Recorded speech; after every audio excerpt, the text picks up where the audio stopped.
This is part 3 in our series, Fed Up with Church. As I mentioned before, I'm going through a study of why people sort of get fed up with church.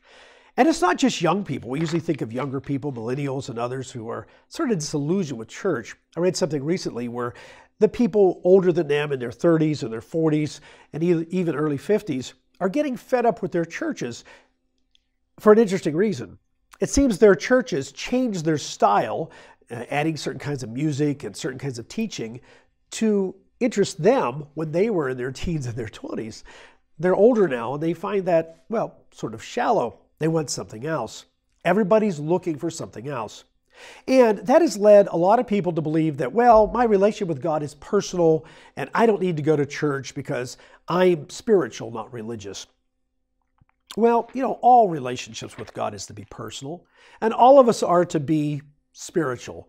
What many people mean by religious is people who act religious, but they're really hypocrites, and that's wrong. But I don't have to go to church because I'm spiritual. There's a fundamental problem with that.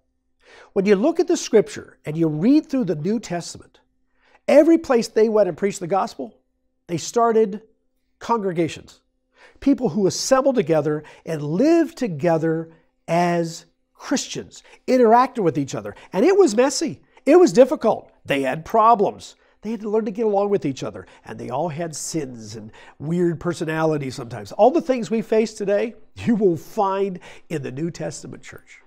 But they came together. And they didn't have the choices we have today. There wasn't a Christian church on every street corner.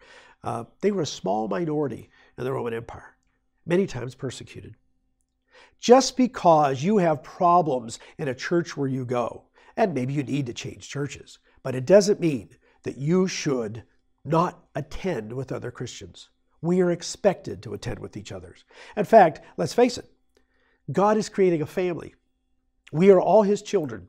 And if the disciples of Jesus Christ, as His brothers and sisters, can't get along and we can't work it out as hard as it is, that is very sad. What kind of example is that to the world? SBT Daily. Join us next time.